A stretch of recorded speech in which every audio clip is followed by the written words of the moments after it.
ঈদ উপলক্ষে কি বার্তা দেবে? ঈদ উপলক্ষে এখন দেখো, অতীত থেকে ঈদ হয়ে আসছে, একটা ধর্মীয় সংস্থা এটা। হিন্দুদেরও আছে, বলিদান দেয়, আমাদেরও এটা বছরান্তর কোরবানি।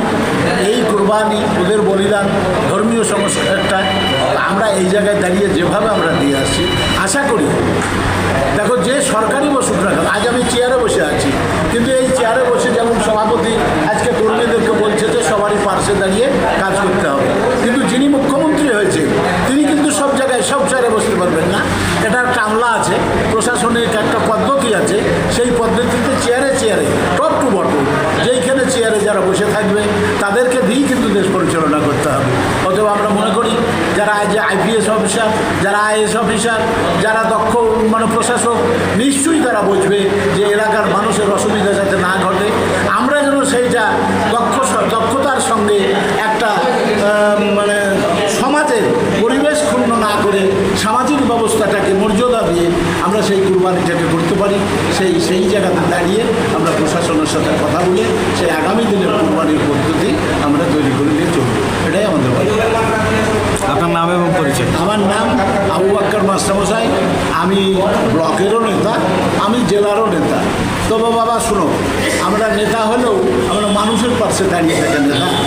যারা আজকে জেলার নেতা, যারা মনে করছে ব্লকের নেতা, যারা মনে করছে সাজগোজ করে প্যান্ট শার্ট পরে নেতা, ওই নেতা আমরা নই। আমরা কিন্তু গ্রাসরুট লেভেলে, টপ টু বটম গ্রাসরুট লেভেলের মানুষের পাশে থাকা নেতা। অতীত থেকেছি, ব্রহ্মণকে আল্লাহ রাখার সাথে লড়াই করেছি মানুষের সঙ্গে থেকে, এখনও করে চলেছি। আগামী দিনে যেটা প্রয়োজন কাবা পেলাম, আমি অত্যন্ত খুশি। এই বিরোধী জায়গায় থেকে মানুষের পাশে দাঁড়িয়ে আবারও আমরা সেই মানুষকে সঙ্গবদ্ধ করে আগামী দিনের পথ দেখাবো, এগিয়ে যাব, এটাই আমাদের। কলকাতায় আমরা দেখছি যে বিল্ডিং ভাঙার কাজ চলছে, যদিও সরকারের পক্ষ থেকে বলা হচ্ছে এটা বেআইনি বিল্ডিং। তো আমি এই যে দেখো আমি যেটা বলবো, একটা বিল্ডিং একদিনে তো হয়নি। তাহলে বামফ্রন্টের আমল থেকেও আছে, অতীতে কংগ্রেসের আমল থেকেও আছে, আবার বর্তমান সরকার যেটা ছিল তার আমলও হয়েছে, এখন যে এসেছে উনি এসেই চেয়ারে বসে বলে দিচ্ছেন। বিশেষ করে দেখো যে বিল্ডিংগুলো বাঁধা আছে তাও সাম্প্রদায়িক সম্প্রীতি ক্ষুণ্ণ করে, যারা মুসলিম সম্প্রদায়ের বিল্ডিং, সেটা বলছে যে এটার কোনো ইঞ্জিনিয়ারিং প্ল্যান নাই, কিছু নয়, অমুক নাই। আরে বাবা না থাক, কিন্তু তাকে তো সময় দিতে হবে, একটা আলোচনার মাধ্যমে যেতে হবে। আমি ক্ষমতায় বসে রাজা, কিন্তু রবীন্দ্রনাথ বলেছে আমরা সবাই রাজা, কবিতার মাধ্যমে আমরা সবাই রাজা, আমাদের এই রাজার রাজত্বে নইলে আমরা রাজার সঙ্গে মিলব কি শর্তে। রাজা সবাইকে দেয় মান, সেই মান আপনি ফিরেই পান। তো আমাদের যে রাজা বসেছে সে যদি আমাদেরকে মান দেয়, নিশ্চয়ই আমরা সেই মান ফিরিয়ে দেব। নচেত আজকে সেই রবীন্দ্রনাথের কবিতা অনুযায়ী আজকে আমরা ভালো চোখে দেখছি না বিল্ডিং ভাঙা গেল, তাদেরকে সময় সাপেক্ষ নোটিশ দিতে হবে, তাদেরকে একটা দিতে হবে। এই যে হুট করে আজকে বিল্ডিং ভাঙছে, আজকে মানুষ উচ্ছেদ করছে, ওদেরকে তো সময় দিতে হবে। এই যে গরিব মানুষের আজকে যে কলোনিগুলো ভেঙে দিচ্ছে, অমুক করছে না, আমরা ভালো চোখে দেখছি, কখনোই না। এটা একটা অন্যায় কাজ করা হচ্ছে, সেটাই আমার। এসআইআরে যে সমস্ত মানুষের নাম বাদ পড়েছে, আপনারা কতটা পাশে দাঁড়াচ্ছেন? আচ্ছা, তুমি এসআইআর কথাটা তুললে খুব ভালো হলো। এসআইআর করে আজকে যে হোল ইন্ডিয়া যিনি ক্ষমতায় বসে আছেন নরেন্দ্র মোদী এবং হোম মিনিস্টার আমাদের মোদী শাহজি, তিনি আজকে সারা পশ্চিম বাংলায় চাইছে যে হিন্দুত্ব রাজ বজায় করতে, কিন্তু বাংলার মানুষ সেইটা ভালো চোখে দেখেনি। কিন্তু উনি চাইছেন বাংলাকে আমি এই জায়গায় দখল করব। কী করে দখল করবো? তার জন্য তিনি এসআইআর নিয়ে এসআইআর নিয়ে আসার পর 2002-এর ভোটার লিস্টটাকে সম্মুখে রেখে মানুষের কাছে বিএলওদেরকে পাঠালেন। সেই জায়গাতে যখন ফর্ম ফিল আপ হয়ে এলো তখন দেখলেন যে মানুষ বাদ যাচ্ছে না, তাহলে তাদের উদ্দেশ্য সাধন হচ্ছে না।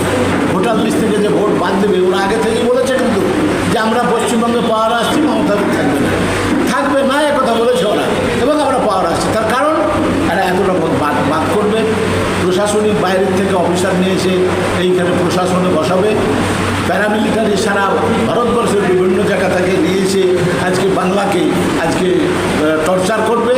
এইসব করে আজকে বাংলাটাকে ওরা জিতবে। তাই ওরা আগের থেকে যে পরিকল্পনা তৈরি করেছিল, সেই জন্যই তারা বলতে বাধ্য হয়েছে যে আমরা বাংলা নিয়ে নিচ্ছি।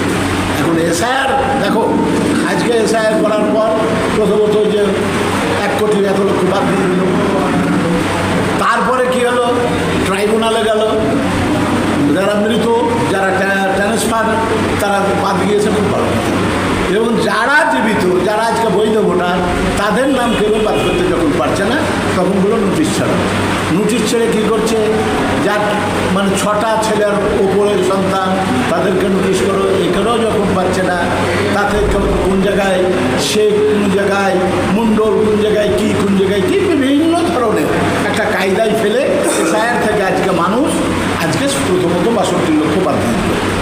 এই 62 লক্ষ নিয়ে আমাদের মহান নেত্রী মমতা ব্যানার্জি তিনি সুপ্রিম কোর্টে গেলেন, আবেদন করলেন, সুপ্রিম কোর্টে আর্জি করলেন, করার পর সেইখান থেকে 32 লক্ষ ফিরে পেলাম, ভোটার ফিরে পেলাম, ট্রাইব্যুনালের মাধ্যমে আমরা ফিরে পেলাম।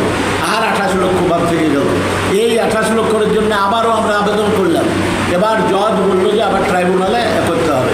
এইগুলো পরিকল্পনা মাফিক আজ 28 লক্ষ ভোটকে ভোট দিতে দিল না। তাহলে আজকে কি বলছে এই মুখ্যমন্ত্রী, যারা ট্রাইব্যুনালে বিচারাধীন, যাদের ভোট বাতিল হয়েছে, তারাও কিন্তু আজকে এই প্রকল্প পাবে। কোন প্রকল্প? অন্নপূর্ণার প্রকল্প, যেখানে তার যদি হয়ে থাকে লক্ষ্মীর ভাণ্ডার, ও পাবে। তাহলে তুমি তাহলে পরিকল্পনা মাফিক এইগুলোই করেছো। তাই এসার নিয়ে আমার বক্তব্য, এটা পরিকল্পনা মাফিক একটা জিনিস তৈরি করেছিল পশ্চিমবঙ্গকে দখল করার জন্য। এটাই আমাদের। আপনাদের দলীয় তরফ থেকে যে সমস্ত ভোটারগুলো বাদ হয়েছে তাদের পাশে আপনারা কতটা দাঁড়াচ্ছেন? অবশ্যই, মানে হয়তো উকিল লাগবে, কোর্টে যেতে হবে, এই সব যা লাগবে, যতটুকু লাগবে ওদের ভোটার, বৈধ ভোটার, তাদেরকে ফিরিয়ে আনার জন্য যা করার আমরা নিশ্চয়ই করি। তাদের পাশে অলয়েজ আমরা আছি, সব সময়ের জন্য আছি। এটাই আমাদের কাজ।